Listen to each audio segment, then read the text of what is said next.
모든 성도님들의 가정과 영혼에 하나님이 주시는 은혜와 평안이 있기를 주의 이름으로 축복합니다. 우리 캘리포니아 주변에 보면 광야 사막이 있는데 모하비 사막이 있고 네바다 사막이 있고 애리조나에도 사막이 있습니다. 광야는 맹수들이 살고 춥고 그리고 또 덥고 또 돌들이 깔린 그런 삭막한 장소입니다. 출애굽한 이스라엘 백성들이 광야를 40년 동안 걸어갈 때에 이 광야 사막에서 가장 큰 고통은 먹는 문제와 마시는 문제였습니다. 음식과 생수가 가장 고통스러운 문제였습니다. 자녀들을 위한 그리고 가족들을 위한 먹을 것을 확보하는 것은 절박한 생존의 문제였습니다. 광야에서 생존을 위한 그들의 불안과 두려워하는 마음은 우리가 충분히 이해할 수 있는 일입니다. 우리 예수님이 요단강에서 하늘이 열리는 것을 보시고 성령님이 비둘기 형체로 임하시는 걸 체험하시고 하나님 아버지의 음성을 들었습니다. 그런데 우리 예수님은 그 놀라운 영광스러운 신비스러운 장소를 떠나서 광야로 들어가셨습니다. 열광적이고 그리고 신비한 기적의 장소를 떠나서 고독한 장소로 이동하셨습니다. 우리 예수님이 고난의 자리로 가셔서 기도하시면서 인간의 문제를 해결하기를 원하셨습니다. 오늘 대부분의 우리 그리스도인들은 본능적으로 고난의 자리 그리고 십자가의 자리를 피하기 마련이죠.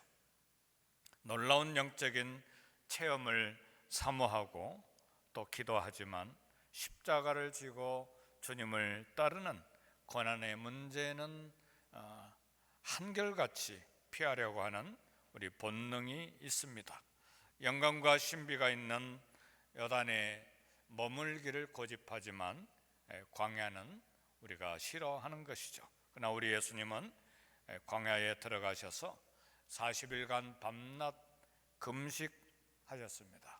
그리고 하나님이시지만 완벽한 인간이시기 때문에 40일 동안 굶주리심으로 대단히 고통 중에 배가 고픈 가운데 있었는데 이때 마귀가 신체적으로 약해지신 우리 주님을 세 가지 방향에서 시험했습니다. 첫 번째가 시험은 육체적인 시험입니다. 떡에 관한 시험입니다. 경제적인 문제에 관한 시험입니다. 내가 하나님의 아들이면 이 돌들에게 명하여 떡이 되게 하라. 마귀는 이 시험을 통해서 먼저 예수님의 신분을 건드렸습니다. 내가 하나님의 아들이면, 우리 예수님은 이미 하나님으로부터 음성을 들으셨습니다. 너는 내 사랑하는 아들이라 내가 너를 기뻐하노라. 하나님의 아들이심이 분명한데 사단은 예수님의 하나님의 아들이신 신분을 의심하게 함으로써 하나님께 도전을 했습니다. 사단은 오늘날도 우리 그리스도인들에게 하나님의 자녀인 것에 대한 의심을 품게 합니다. 고난의 현장에서 굶주림의 현장이, 고통의 현장이 우리에게 주어질 때 과연 내가 하나님의 자녀인가? 그러나 요한복음 1장 12절에서 분명히 우리는 말씀을 합니다. 영접하는 자 곧 그 이름을 믿는 자들에게는 하나님의 자녀가 되는 권세를 주셨으니 그랬습니다. 따라서 이 2023년도 한 해를 걸어가는 이 광야길에, 인생 세월의 길에 하나님의 자녀가 된 그 권세를 확신하면서 걸어갈 수 있기를 바랍니다. 하나님의 자녀의 권세는 특권이면서 동시에 책임을 동반합니다. 그래서 하나님의 자녀로서의 특권을 누리면서 걸어갈 뿐만 아니라 자녀로서의 마땅히 해야 될 자세와 그 책임을 확인하면서 걸어갈 수 있기를 바랍니다. 사단은 예수님께 돌들로 기적의 떡을 만들어내라고 요구했습니다. 사단이 의도한 것은 하나님의 창조 질서를 파괴하고 망가뜨리는 것입니다. 아무 이유 없이 돌을 가지고 떡으로 변하게 하는 것, 창조 질서를 깨뜨리는 것입니다. 떡은 돌이 아니라 곡식가루로 만드는 것이 하나님의 법칙입니다. 예수님께서 광야에서 5,000명을 먹이실 때에 떡을 만드시고 생선을 만드셨는데 돌을 가지고 만드신 것이 아니라 보리떡 5개와 물고기 2마리를 가지고 사용하셔서 만드셨습니다. 그러나 사단은 언제나 하나님의 섭리에 반역해서 질서를 깨뜨리려고 합니다. 가정의 질서를 깨뜨리려 하고 부부의 관계의 질서를 깨뜨리려 하고 내 욕망을 따라서 회사의 질서를 깨뜨리려 하고 내 원하는 대로 그렇게 나가려고 하는 것이 사단의 질서를 깨뜨리려고 하는 그런 의도가 있습니다. 오늘날도 사단은 불법과 거짓과 속임수로 떡을, 경제적인 기적을 만들어내라고 유혹을 합니다. 떡은 육체적인 욕구를 채우는 가장 쉽게 죄를 짓게 하는 유혹입니다. 우리 자신뿐만 아니라 우리 가정에는 자녀들도 있고 또 섬겨야 될 부모님들도 있고 오늘 먹어야 되고 또 내일도 생존해야 되기 때문에 이 부분이 결코 쉬운 일이 아니고 우리 예수님께도 40일간 금식하셨기 때문에 결코 쉽지 않는 문제였습니다.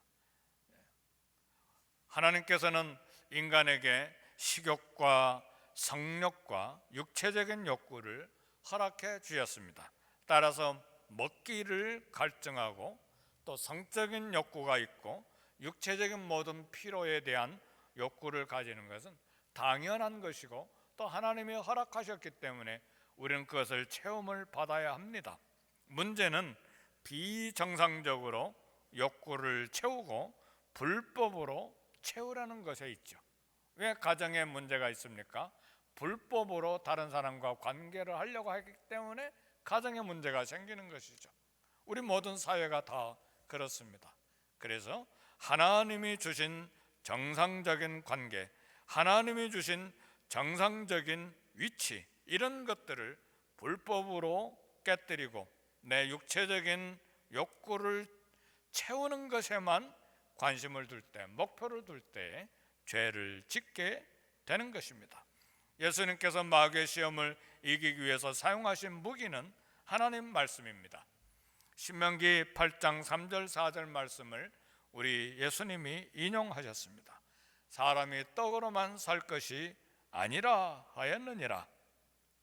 신명기에 나오는 떡은 하늘에서 내려온 만나라고 하는 기적의 떡입니다.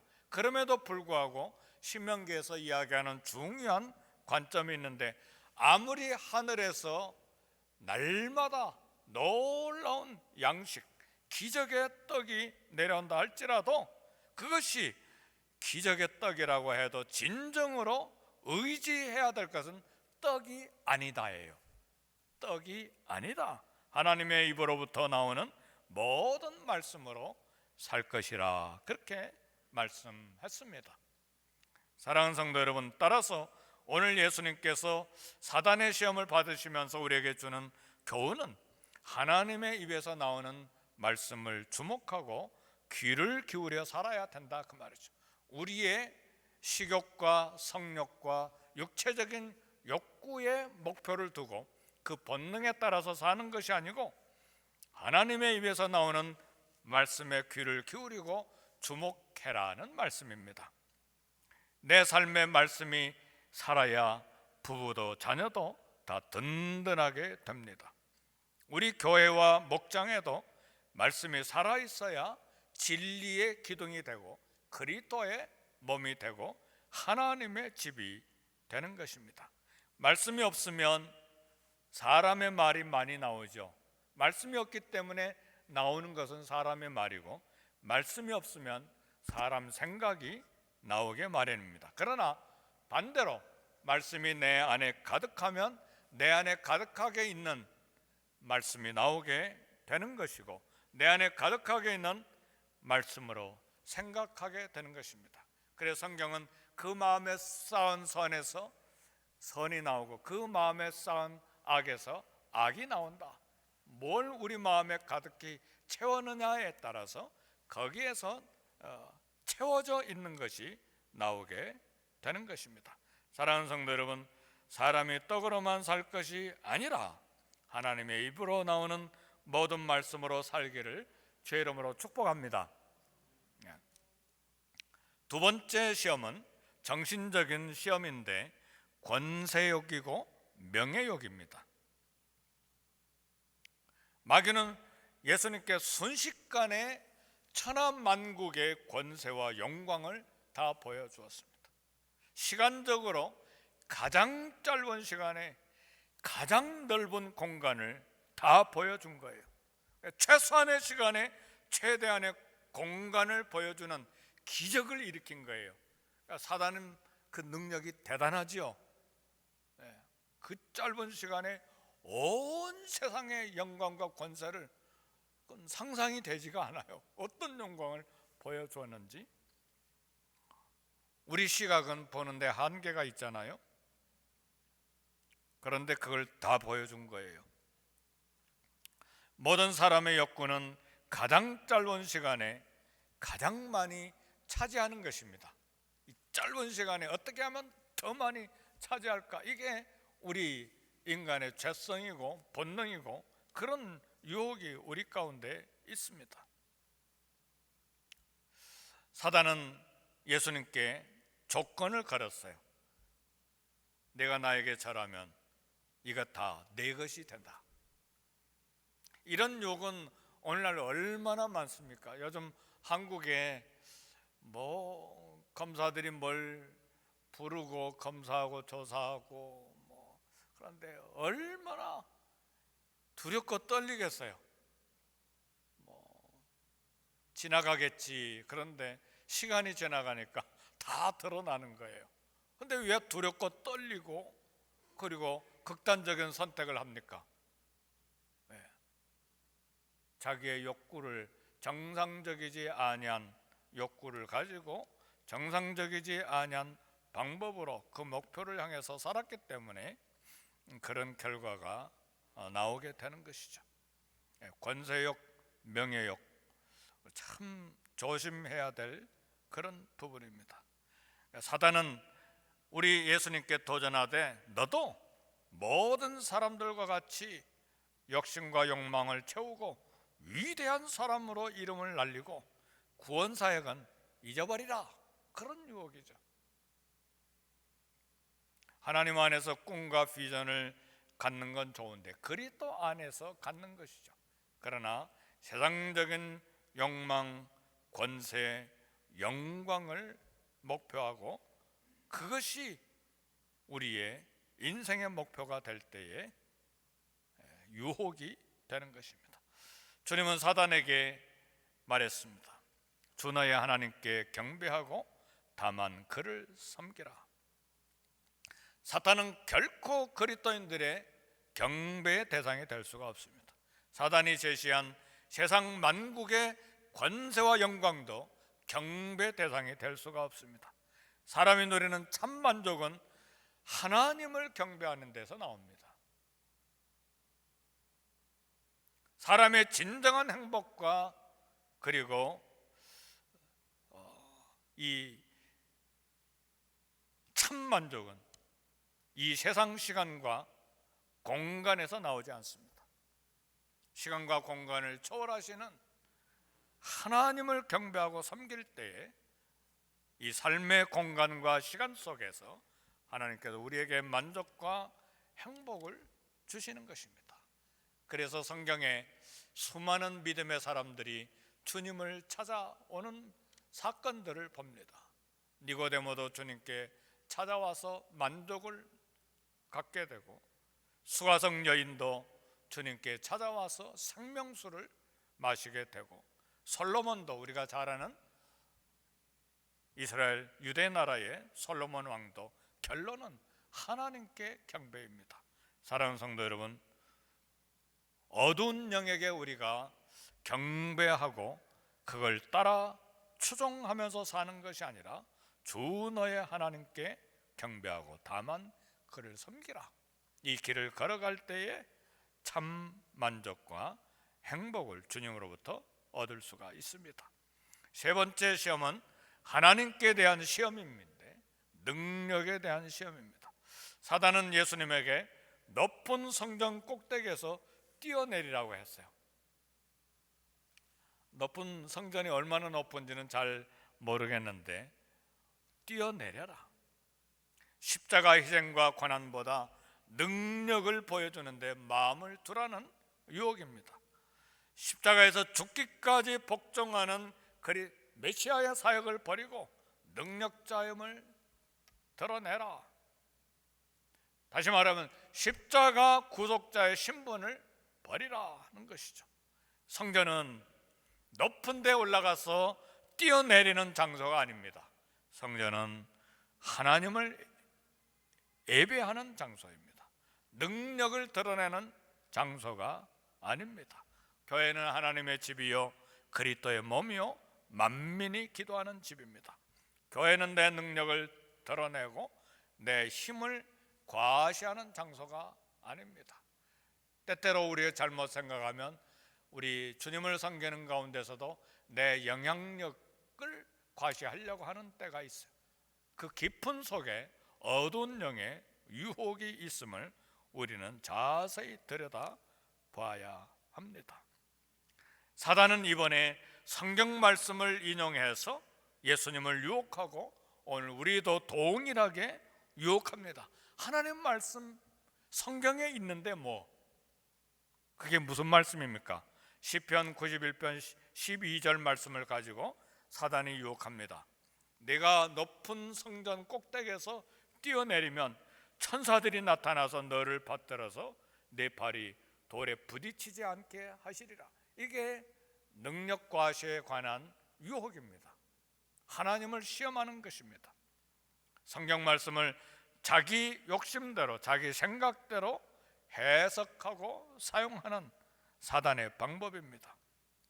하나님의 말씀을 자기 욕망을 채우기 위해서 잘못 사용한 것입니다.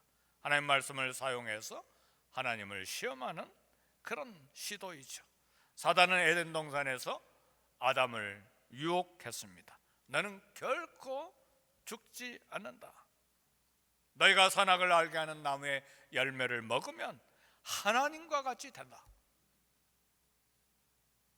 우리 사람 마음속에는 모두 다 하나님처럼 되고 싶은 그런 욕망이 들어있어요. 우리 주님 에뱀 사단에게 꾸지람하며 말씀하셨습니다. 주 너의 하나님을 시험하지 말라. 내 능력 과시로 하나님을 시험하려고 하는 유혹을 받는 때가 있습니다. 대단한 능력자로, 대단한 은사자로, 대단한 신비한 영성가로 무리를 걸어가고 미래를 예언하고 초능력자로 하나님을 시험할 때가 있어요. 또 그런 사람이 되기를 욕망할 때 그것이 사단의 유혹이 된다 그 말입니다.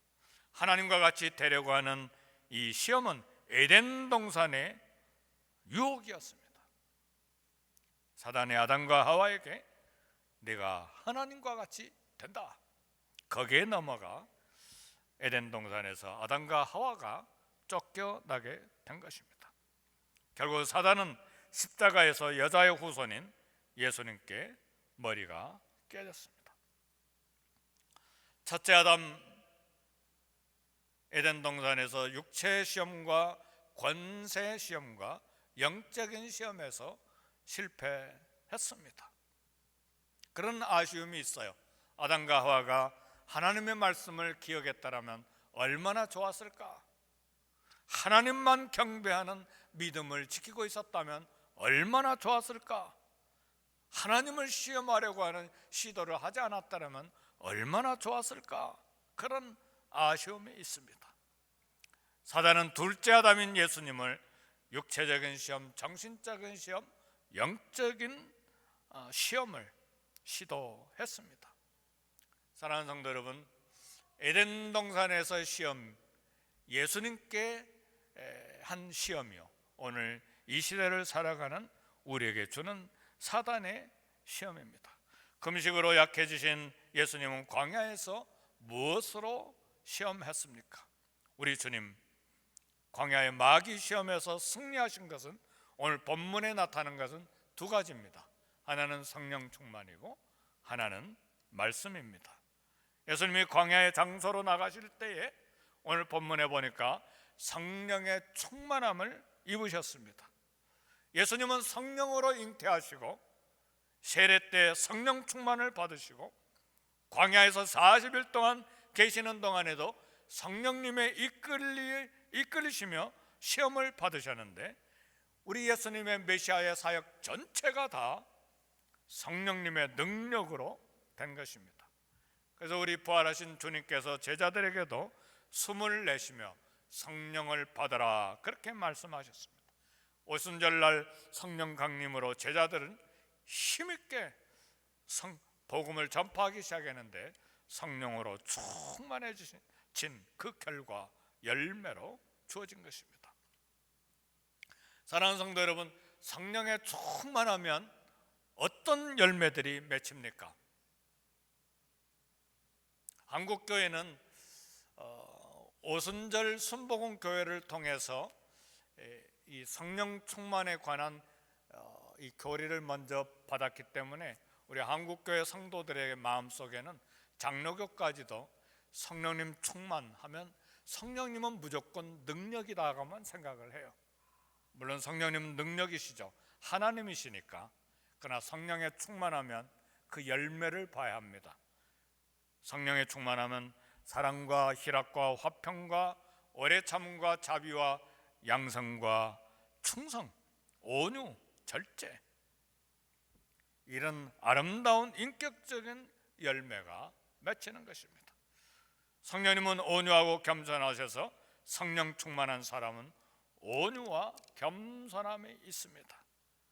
성령의 능력은 절망에서 소망이 생기게 하고 삶의 의욕을 충만하게 하십니다. 성령님은 인격적인 하나님이십니다. 그래서 우리에게 말씀이 기억나게 하시고 말씀을 가르쳐 주시는 교사의 역할을 하시고 우리를 위로하시고 격려하시는 우리 하나님이십니다. 에베소 5장 18절에 보니까 술 취하지 말라, 이는 방탕한 것이 오직 성령의 충만함을 받으라 그랬습니다. 성령님은 예수님을 믿게 하고 성령 우리가 죄를 지을 때 죄를 깨닫고 회개케 하시고 성령님은 끝까지 우리를 위해서 말할 수 없는 탄식으로 중보 기도하시는 하나님이십니다. 그래서 성령님은 어떤 파워로만 생각하시면 성령을 많이 오해하게 돼요. 성령님은 인격적인 하나님이심을 알아야 돼요. 사랑하는 성도 여러분, 감히 마귀가 성령의 충만함을 받은 성도들을 시험할 수 있나요?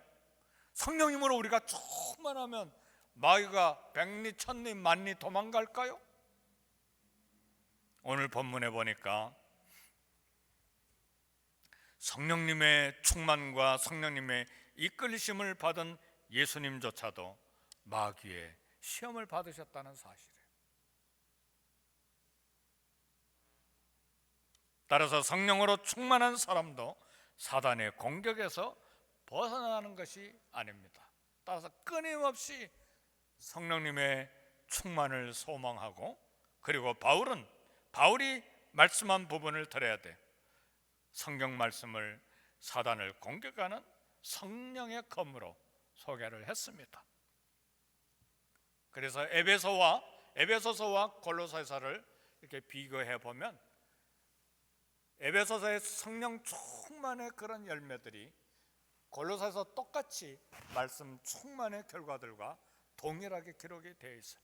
감사와 찬양과 부부 관계가 정상적이고 부모와 자녀의 관계가 정상적이고, 그리고 고용주와 고용된 사람들과의 관계가 정상적인 가정의 관계 정상, 부모 자식 간의 정상, 사회적인 관계 정상으로 드러나는 것이 말씀의 충만이요 성령의 충만의 결과들입니다. 사랑하는 성도 여러분, 주의 말씀은 내 발의 등이요 내 길의 빛이요 내 삶을 인도하는 하나님의 말씀입니다.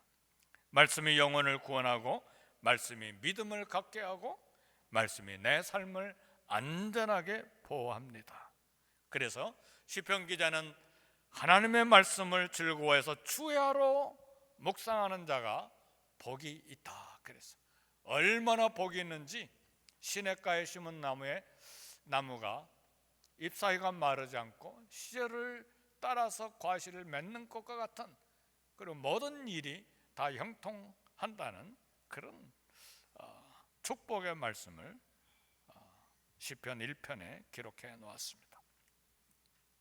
2023년도에 우리 개인 가정과 자녀들, 그리고 우리 교회 목장과 전도와 선교에 말씀이 중심이 되기를 원합니다.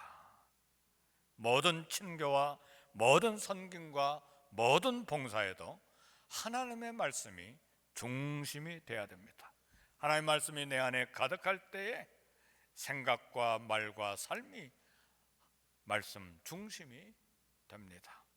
그래서 우리 교회에 성경 읽기표를 나눠드리면서 올해 1년 동안 일독합시다. 어떤 분은 일독을 훨씬 넘어서 2독 하시는 분들도 있어요. 그런데 성경 읽기표를 안 내셨어요, 겸손하게. 그러니까 우리 교회에 사랑하는 성도 여러분, 그렇게 말씀을 늘 채우고 있으면 드린 말씀처럼 가득 차 있는 것을 말하게 되고, 가득 차 있는 것 가지고 생각하게 되고 행동하게 되는 것입니다. 말씀과 기도에 전심함으로 광야의 시험, 이 한 해를 이겨나가는 축복된 한 해가 되기를 주의 이름으로 축복합니다.